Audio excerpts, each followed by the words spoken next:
ಆತ್ಮೀಯ H16 news ಅರ್ಥ ಸಿದ್ದರಾಮಯ್ಯಗೆ ಸ್ವಾಗತ. ನಾನು ನಿಮ್ಮ MI ಅಥವಾ ಮಲ್ಲಪ್ಪ ಜೋತವಾರ್. ಆತ್ಮೀಯರೇ, ರಾಹುಲ್ ಗಾಂಧಿ ಈಗ ಎದ್ದಿರುವ ಗೊಂದಲಕ್ಕೆ, ಸಮಸ್ಯೆಗಳಿಗೆ ಜಂಜಿಗಳು, ಎಫ್ಗಳು, CJPಗಳು ಅಂದರೆ ಯುವಕರು ಇವತ್ತು ಪ್ರಶ್ನೆಗಳು ಎಲ್ಲ ಇಡೀ ದೇಶ ತುಂಬ ಇರ್ತಾ ಇದ್ದಾರೆ. ನಮಗೆ ಒಳ್ಳೆಯ ಸ್ಕೂಲ್ಗಳು ಬೇಕು ಕಲೀಲಿಕ್ಕೆ, ನಮ್ಗೆ ಆರೋಗ್ಯ ಬೇಕು, ನಮ್ಗೆ ಉದ್ಯೋಗಗಳು ಬೇಕು. ಇವತ್ತು ಜೋರು ಹಿಡಿದು ಬಿಡೋದು. ಹೌದು, ಇವತ್ತು ಇಡೀ ದೇಶ ದಿಕ್ಕಿಲ್ಲದೆ ನಿಂತು ಬಿಟ್ಟದೆ. ಇವತ್ತು ಕಳೆದ 12 ವರ್ಷಗಳಿಂದ ಆ ಪೂರ್ವದಲ್ಲಿದ್ದಂಥ ಸರ್ಕಾರಗಳು ಸಹಿತ, ಅದರಲ್ಲೂ ಈ 12 ವರ್ಷಗಳಲ್ಲೇ ಸಾಲ ಹೆಚ್ಚಾಗಿಬಿಟ್ಟದ. ಉದ್ಯಮಿಗಳಿಲ್ಲ, ಇತ್ತು ಉದ್ಯಮಿಗಳಿಗೆ ಸಹಿತ ಎಲ್ಲ ಪ್ರೈವೇಟ್ದವ್ರ ಕೈಯಲ್ಲೇ. ಶಿಕ್ಷಣದ್ದು ಪ್ರೈವೇಟ್ದವ್ರ ಕೈಯಲ್ಲಿ ಹಿಡಿತದಲ್ಲಿದೆ. ಬಡ ಮಕ್ಕಳು ಹೈಯರ್ ಎಜುಕೇಷನ್ ಮಾಡಿ ಎಲ್ಲೂ ಏನು ಸಾಧನೆ ಮಾಡಲಾರಂಥ ಪರಿಸ್ಥಿತಿ. ನೀಟ್ ಪರೀಕ್ಷೆ, ಪೇಪರ್ ಲೀಕು, ಉದ್ಯೋಗಗಳು ಸೃಷ್ಟಿ ಇಲ್ಲ. ಇವೆಲ್ಲನೂ 1, 2 ಅವೆಲ್ಲ ಪಟ್ಟಿ ಮಾಡ್ತಾ ಹೋದ್ರೆ ಹೀಗಾಗಿ ಇಡೀ ದೇಶ ಇವತ್ತು ಹೊತ್ತಿ ಉರಿತಾ ಇದೆ. ಅದಕ್ಕಾಗಿ ಸಂಸತ್ತಿನಲ್ಲಿ ಬಂದು ಮಾತಾಡಲಿಕ್ಕೆ ಆಗಲಿಲ್ಲ ಮೋದಿ ಮತ್ತು ಶಾರ್ ಅವರಿಗೆ. ಒಳ್ಳೆ ಮಾತುಗಾರರು ಅವರು, ಮಾತಿನಲ್ಲಿ ಮನೆ ಕಟ್ಟುವಂಥವ್ರು, ಮಾತಿನಿಂದ ಗಾರುಡಿಗನಾಗಿ ಎಲ್ಲರೂ ತಲೆಯನ್ನು ಸೌರುವಂಥವ್ರು. ಕಳೆದ 12 ವರ್ಷದಿಂದ ಮಾಡಿದ್ದಾರೆ ಅವರು. ಇದ್ರ ಬಿಟ್ಟು ಬೇರೆದೇನು ಮಾಡಲೇ ಇಲ್ಲ. ಘೋಷಣೆಗಳ ಮೇಲೆ ಘೋಷಣೆ, ಚುನಾವಣೆಗಳು ಬಂದರಂತೆ ಮುಗಿದೋಗ್ಬಿಟ್ಟಿದ್ರು. ಸಾವಿರಾರು ಕೋಟಿ ರೂಪಾಯಿ ಘೋಷಣೆ ಘೋಷಣೆ ಘೋಷಣೆ. ನಾವು ನಂದನವನ ತಂದು ಕೊಡ್ತೀವಪ್ಪ ನಿಮ್ಮ ಕೈಯಲ್ಲೇ, ಪ್ರತಿ ವರ್ಷ 2 ಕೋಟಿ ಉದ್ಯೋಗ ಸೃಷ್ಟಿ ಮಾಡ್ತೀವಿ, ಪ್ರತಿ ಬಡವರಿಗೂ 15 ಲಕ್ಷ ರೂಪಾಯಿ ಹಾಕ್ತೀವಿ, ಬಡತನ ಹೋಗಲಾಡಿಸ್ತೀವಿ ಅಂತ ಏನೇನು ಹೇಳಿದ್ರು. ನಂತರ ಮಾತು ಉಳಿಸ್ಕೊಳ್ಳೋ ಸಲುವಾಗಿ ಸುಳ್ಳು ಆಶ್ವಾಸನೆಗಳನ್ನು ವಾಸ್ತವ ಅಂತ ಹೇಳಿ ಪ್ರಯತ್ನ ಮಾಡಿದರು. ನಾವು ಪ್ರಯತ್ನ ಮಾಡಿದ್ವಿ. 2047 ನಾವು ಇದನ್ನು ಏನಪ್ಪ ಅಂತಂದ್ರೆ ಪ್ರಗತಿ ಹೊಂದಿದ, ಎಸ್ಟಾಬ್ಲಿಷ್ಡ್, ಅದು ಅದಕ್ಕಿಂತಲೂ ಮುಂದೆ ಹೋಗಿ ಜಗದಲ್ಲಿ ಒಂದು ಬಲಿಷ್ಠ ದೇಶನ ಕಟ್ತೀವಿ ನಾವು ಅಂತ ಅನ್ನೋದು ಆಶ್ವಾಸನೆ ಬೇರೆ ಕೊಟ್ಟಿದ್ದಾರೆ. ಆಶ್ವಾಸನೆ ಯಾವುದು ಈಡೇರಿಸಿದ್ದಾರೆ ಅವರು? ಇಲ್ಲಿವರು ಯಾವುದೂ ಇಲ್ಲ. 2 ಕೋಟಿ ಉದ್ಯೋಗ ಸೃಷ್ಟಿ ಆಗಲಿಲ್ಲ, 15 ಲಕ್ಷ ರೂಪಾಯಿ ಒಳಗೆ ಬರಲಿಲ್ಲ, ಸ್ಮಾರ್ಟ್ ಸಿಟಿ ಆಗಲಿಲ್ಲ, ಶಾಲೆಗಳು ಸರಿಯಾಗಿ ನಡಲಿಲ್ಲ, ಪ್ರೈವೇಟ್ದವ್ರ ಕೈಯಲ್ಲಿ ಸ್ಕೂಲ್ಗಳು ಹೆಚ್ಚಾಗಿಲ್ಲ ಅಂತಲ್ಲ, ಅದು ಪ್ರೈವೇಟ್ದಲ್ಲಿರೋದ್ರಿಂದಾಗಿ ಬಡ ಮಕ್ಕಳಿಗೆ ಕಲಿಯೋ ಸಾಧ್ಯ ಇಲ್ಲ. 90% ಮಕ್ಕಳು ಈ ದುಡ್ಡು ಕೊಟ್ಟು ಕಲಿಯುವವರ ಶಾಲೆಯಲ್ಲಿ ಹೋಗ್ಲಿಕ್ಕೆ ಸಾಧ್ಯ ಇಲ್ಲಂಥ ಪರಿಸ್ಥಿತಿ ದೇಶದಲ್ಲಿ. ಈ ದೇಶದ ಅರ್ಥವ್ಯವಸ್ಥೆ ಹಾಳಾಗೋಗ್ಬಿಟ್ಟದೆ. ಇವತ್ತು ಏನೇನು ಉಳಿದಿಲ್ಲ ಅನ್ನೋದು ಕಣ್ಣಿಗೆ ಕಾಣುವಂಥ. ಅದಕ್ಕಾಗಿ ಇವತ್ತೆಲ್ಲ ಕಡೆ ಇಡೀ ದೇಶ ತುಂಬ ಇವತ್ತು ಜನ್ ಅಲ್ಫಾ ಜೊತೆಗೆ CJP ನಾಯಕರಿಲ್ಲದೆ ಹೋದ್ರೂ ಸಹಿತ ಹೋರಾಟಗಳು ಹೇಳ್ತಾ ಇದ್ದಾವೆ. ಇಲ್ಲಿ ಯಾರು ಹೇಳ್ತಾ ಇಲ್ಲ. ಇಲ್ಲಿ JP ಅಂದರೆ ಜಯಪ್ರಕಾಶ್ ನಾರಾಯಣರಿಲ್ಲ, ಅಣ್ಣಾ ಹಜಾರೆ ಇಲ್ಲ, ಮತ್ತೊಬ್ಬರಿಲ್ಲ, VP ಸಿಂಗ್ ಇಲ್ಲ ಅಂತ ನಾಯಕರು ಯಾರೂ ಇಲ್ಲ. ಜನ ಎದ್ದು ನಿಲ್ತಾ ಇದ್ದಾರೆ. ಇದರ ಅರ್ಥೇನೋ ಎಲ್ಲರಿಗೂ ಒಂದೇ ರೀತಿಯ ನೋವು, ಸಂಕಟ ಎಲ್ಲರೂ ಅನುಭವಿಸ್ತಾ ಇದ್ದಾರೆ. ಯಾಕಂದ್ರೆ ಮಕ್ಕಳನ್ನ ಕಲಿಸ್ತಾರೆ, ಸಾಲ ಸೋಲ ಮಾಡಿ, ಮನೆ ಮಾರೆ, ಮತ್ತೇನೋ ಮಾರೆ, ಕಲಿಸಿದ ಮೇಲೆ ಎಕ್ಸಾಮ್ ಕೊಡಿಸ್ತಾರೆ, ಎಕ್ಸಾಮ್ ಪೇಪರ್ ಲೀಕ್. ಇತ್ತ ಸಾಲಗಾರ ಆಗಿದ್ದು ಸುಳ್ಳಾಗಲಿಲ್ಲ. ಇಡೀ ದೇಶದ ಮೇಲೆ ಇವತ್ತು IMF ಪ್ರಕಾರ 225 ಲಕ್ಷ ಕೋಟಿ ರೂಪಾಯಿ ಸಾಲ ಆಗಿದೆ. ಇವತ್ತು ಈ ದೇಶದೊಳಗೆ ಹೆಚ್ಚು ಕಡಿಮೆ ಈ ದೇಶದಲ್ಲೇ ಒಂದು ಅಂದಾಜಿನ ಪ್ರಕಾರ ಏನಪ್ಪ ಅಂದ್ರೆ 170 ಲಕ್ಷ ಕೋಟಿ ರೂಪಾಯಿ ಬಂಗಾರಗಳ ಮೇಲೆ ಸಾಲ, ಬಂಗಾರ ಇಟ್ಟು ಸಾಲ ತೆಗೆದುಕೊಂಡಿದ್ದಾರೆ. ಮನೆಗಳ ಮೇಲೆ ಸಾಲ ಎಲ್ಲಿ ನೋಡಿದ್ರು ಸಾಲ, ನೋ ಡೆವಲಪ್ಮೆಂಟ್. ಯಾಕೆಂದರೆ ಇಲ್ಲಿ ಬೇಸಿಕ್ ಯಾವ ಪ್ಲ್ಯಾನೂ ಇಲ್ಲ ಮೋದಿಯವರು. ಹೀಗಾಗಿ ಇವತ್ತು ಇಡೀ ದೇಶದ ಜನ ಉದ್ಯೋಗ ಬೇಡ್ತಾ ಇದ್ದಾರೆ, ಉತ್ತಮ ಶಾಲೆ ಬೇಡ್ತಾ ಇದ್ದಾರೆ, ಉತ್ತಮವಾದ ಆರೋಗ್ಯ ಬೇಡ್ತಾ ಇದ್ದಾರೆ. ಇವು ಕೊಡ್ತೀರಾ?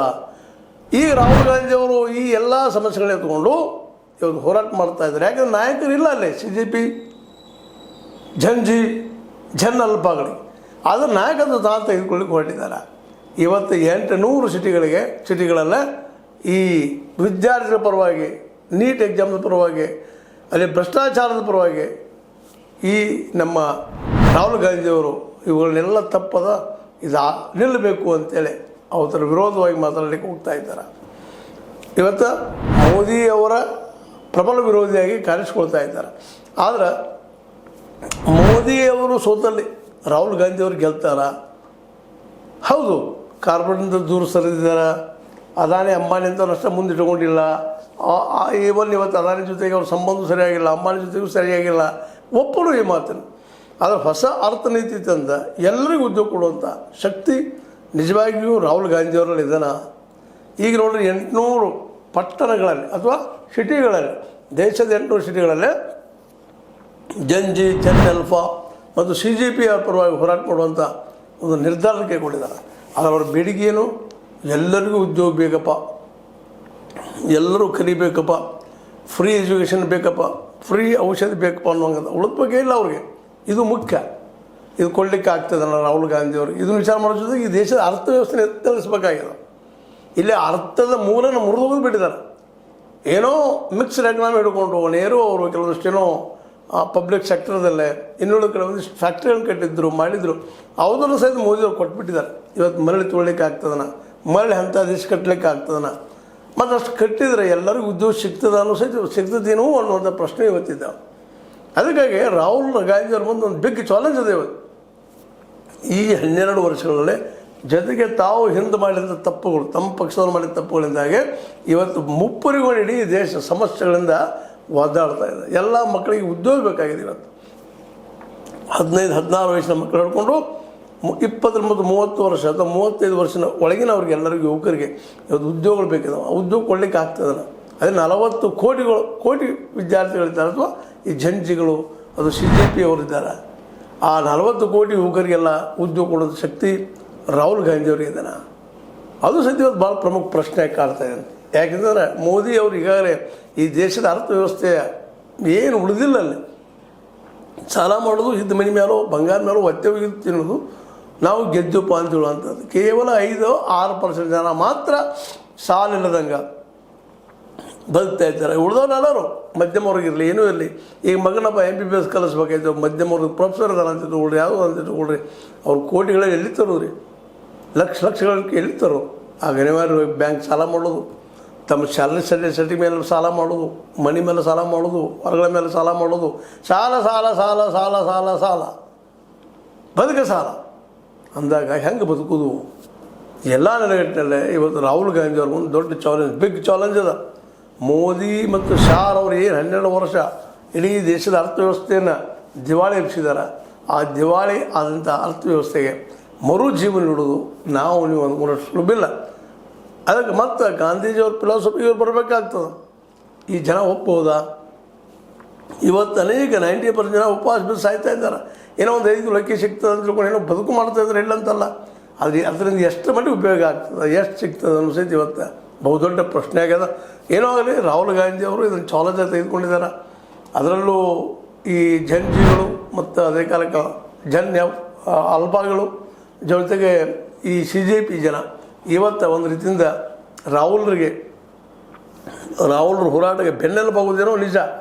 ಅವ್ರಿಗೆ ನಾಯಕರು ಬೇಕಾಗಿದ್ದಾರೆ, ಪ್ರಶ್ನೆ ಮಾಡೋರು ಬೇಕಾಗಿದ್ದಾರೆ, ಕಾಂಗ್ರೆಸ್ನ ಜೊತೆ ಹೋಗ್ತಾರೆ. ಆದರೆ ಕಾಂಗ್ರೆಸ್ ಅವರ ಬಯಕೆಯನ್ನು ಈಡೇರಿಸುವಂಥ ಶಕ್ತಿ ಕಾಂಗ್ರೆಸ್ಸಿಗೆ ಇದೆನಾ, ರಾಹುಲ್ ಗಾಂಧಿಯವ್ರಿಗೆ ಇದೆನಾ ಅನ್ನಿಸೋದು ಅಷ್ಟೇ ಮುಖ್ಯ. ಯಾಕಂದ್ರೆ ಎಲ್ಲಿವರೆಗೆ ಈ ದೇಶ ಗಾಂಧೀಜಿಯವರ ಅರ್ಥವ್ಯವಸ್ಥೆಯನ್ನು ಅಳವಡಿಸಿಕೊಳ್ಳೋದಿಲ್ಲವೋ ಅಲ್ಲಿಯವರೆಗೆ ಈ ದೇಶದ ಪ್ರತಿಯೊಬ್ಬರಿಗೂ ಉದ್ಯೋಗಗಳು ಸಿಗೋದಂತೆ ದೂರದ ಮಾತು, ಮತ್ತು ಸರ್ಕಾರಿ ಉದ್ಯೋಗಗಳಂತ ಇನ್ನೂ ದೂರದ ಮಾತು ಅನ್ನೋದನ್ನು ಈ ಸಂದರ್ಭ ನೆನಪಿಸ್ತಾ, ಏನೋ ಇರಲಿ ರಾಹುಲ್ ಗಾಂಧಿಯವ್ರು ಮಾತ್ರ ಇವತ್ತು ವಿದ್ಯಾರ್ಥಿಗಳ ಜೊತೆ ತಮ್ಮ ತಾವು ಗುರುತಿಸ್ಕೊಳ್ತಾ, ಅಲ್ಲಲ್ಲ ಈಗ ನೀವು ನೋಡಿದ್ದೀರಿ 4 ಪ್ರಯಾಗರಾಜದಲ್ಲಿ ಆಗಿರ್ಬೋದು, ಅದಕ್ಕೆ ಪೂರ್ವದಲ್ಲೇ ನಮ್ಮ ಏನಪ್ಪ ಅಂತಂದ್ರೆ ಈ ಕೋಟಾದಲ್ಲಿ ಆಗಿರ್ಬೋದು, ದಿಲ್ಲಿಯಲ್ಲಿ ಆಗಿರ್ಬೋದು, ಇತ್ತೀಚೆಗೆ ಡೆಹ್ರಾಡೂನ್ದಲ್ಲಿ ಆಗಿದ್ದು, ಎಲ್ಲ ಕಡೆಯೂ ಜಂಜಿಗಳು ರಾಹುಲ್ ಗಾಂಧಿಯವರಿಗೆ ಬೆಂಬಲ ಸೂಚಿಸ್ತಾ ಇದ್ದಾರೆ. ಅವ್ರ ಪರವಾಗಿ ಅವ್ರು ಮಾತಾಡ್ತಾ ಇದ್ದಾರೆ. ಆದರೆ ಅವ್ರ ಸಮಸ್ಯೆ ತಿಳ್ಕೊಂಡಷ್ಟು ಸಗರಿಲ್ಲ. ಅವ್ರಿಗೆಲ್ಲ ಉದ್ಯೋಗ ಬೇಕಾಗಿದೆ. ಉದ್ಯೋಗ ಕೊಡಿಸೋ ಶಕ್ತಿ ಅಂಥ ಎಕನಾಮಿಕ್ ಪಾಲಿಸಿ ನಮ್ಮ ರಾಹುಲ್ ಗಾಂಧಿಯವ್ರಲ್ಲಿ ಅದನ್ನು ಅನುಸರಿತ ಅವರು ಯೋಚನೆ ಮಾಡಬೇಕಾಗ್ಯದ. ಏನೋ ಆಗಲಿ ಜನ ಮಾತ್ರ ಈಗ ಮೋದಿ ಅವ್ರ ಮೇಲೆ ಕಣ್ಣು ತೆಗೆದ ರಾಹುಲ್ ಗಾಂಧಿಯವ್ರ ಮೇಲೆ ಕಣ್ಣು ಹಾಕ್ತಾ ಇದ್ದಾರೆ. ಆದರೆ ರಾಹುಲ್ರ ಮುಂದೆ ಮಾತ್ರ ದೊಡ್ಡ ಬಿಗ್ ಚಾಲೆಂಜ್. ಎಲ್ಲರಿಗೂ ಉದ್ಯೋಗ ಕೊಡಿಸೋದು ಭಾಳಷ್ಟು ಕಷ್ಟದ ಕೆಲಸ. ಆದರೂ ಪ್ರಯತ್ನ ಮಾಡುವಂಥ ಸಾಧ್ಯತೆಗಳಿದ್ದಾವೆ ಅನ್ನೋ ಮಾತನ್ನು ಹೇಳ್ತಾ, ಏನೋ ಇರಲಿ ಈ ಸಂದರ್ಭದಲ್ಲಿ ರಾಹುಲ್ ಗಾಂಧಿಗೆ ಒಂದು ದೊಡ್ಡ ಅವಕಾಶ ಬಂದದ. ಯಾಕಂದ್ರೆ ನಾಶ ಹೋಗ್ತದೆ, ನಾಶ ಮಾಡ್ತೀವಿ ಅಂತ ಸ್ವತಃ ಮೋದಿಯವರು ಸಾಕಷ್ಟು ಸಲ ಮಾತಾಡಿದ್ದಾರೆ. ನಾವು ಬಂದಿದ್ದ ಈ ಕಾಂಗ್ರೆಸ್ ಇಲ್ಲ ಮಾಡಲಿಕ್ಕೆ ಅಂತೇಳಿ. ಆದರೆ ಯಾರು ಇಲ್ಲಿ ಮಾಡಲಿಕ್ಕೆ ಸಾಧ್ಯ ಇಲ್ಲ, ಸಮಯ ಇಲ್ಲಿ ಮಾಡಬೇಕಷ್ಟೇ, ಮತ್ತೇನಿಲ್ಲ ಅಂತ ಹೇಳ್ತಾ, ಏನೋ ಇಲ್ಲ ರಾಹುಲರು ಮೋದಿಯವರು ಇವತ್ತು ಸೋತಲ್ಲಿ ಗೆಲ್ತಾರ ಅನ್ನೋದನ್ನು ಮುಂದಿನ ನೋಡೋಣ ಅಂತ ಹೇಳ್ತಾ, ಇದು ನಿಮ್ಮ ಲೈಕ್ ಆಗಿರ್ಬೋದು, ಲೈಕ್ ಮಾಡಿ ಶೇರ್ ಮಾಡ್ಕೊಂಡ್ಬಿಡ್ತಿದ್ದಾಗ ಸಬ್ಸ್ಕ್ರೈಬ್ ಮಾಡಿಕೊಳ್ಳಿ. H16 ನ್ಯೂಸ್ ಅರ್ಥಾತ್ ಶ್ರೀ ಸೀತಾರಾಮ ಸತ್ಯ ಕೈಗೊಂಡು ವಂದನೆಗಳು. ಆತ್ಮೀಯ ಸಾರ್ವಜನಿಕರಲ್ಲಿ H16 ಅರ್ಥಾತ್ ಶ್ರೀ ಸೀತಾರಾಮದಿಂದ ಒಂದು ಮನವಿ. ಈ ಸಂಸ್ಥೆ ಭ್ರಷ್ಟಾಚಾರ, ಅನ್ಯಾಯ, ಅತ್ಯಾಚಾರಗಳಿಂದ ನೊಂದವರ ವೇದಿಕೆ. ಅನ್ಯಾಯಕೋರರ, ಭೂಗಳ್ಳರ, ನಶಾ ಸಾರಾಯಿ ಮಾಫಿಯಾಗಳ ವಿರುದ್ಧದ ಧ್ವನಿ. ರೈತರ, ಕೂಲಿಕಾರ, ಕಾರ್ಮಿಕರ, ಬಿದ್ದ ಸಮುದಾಯ ಜನರ ಧ್ವನಿ. ಬೆಂಬಲವಾಗಿ ನಿಂತು ತನುಮನ ಧನದ ಸಹಾಯಕ್ಕೆ ಸಾರ್ವಜನಿಕರಲ್ಲಿ ಕೋರಿಕೆ. ದಾನದ ಸಹಾಯ ನೀಡಿ ಸ್ವಾತಂತ್ರ್ಯ ಪತ್ರಿಕೋದ್ಯಮ ಉಳಿಸಿ ಬೆಳೆಸಿ. ವಂದನೆಗಳು. ತಮ್ಮನ್ನೇ ನಂಬಿರುವ ಮಲ್ಲಪ್ಪ ಇ ಜೋತಾವರ್. ಈ ಕೆಳಗಿನ QR ಸ್ಕ್ಯಾನ್ ಮಾಡಿ ಅಥವಾ ಈ ನಂಬರ್ ಅಂದರೆ 7411402405ಗೆ ಇಲ್ಲ 9686864852ಗೆ ನೀವು ಫೋನ್ಪೇ ಮಾಡಿ, ಪೇಟಿಎಮ್ ಮಾಡಿ ಅಥವಾ ಇನ್ನಾವುದೇ ಮಾಧ್ಯಮದಿಂದ ಗೂಗಲ್ ಮೂಲಕ ಸಹಾಯ ಮಾಡಿ ಈ ಪ್ರಾಮಾಣಿಕ ಪತ್ರಿಕೋದ್ಯಮವನ್ನು ಉಳಿಸಿ ಅಂತ ಮತ್ತೊಮ್ಮೆ ಮನವಿ. ವಂದನೆಗಳು.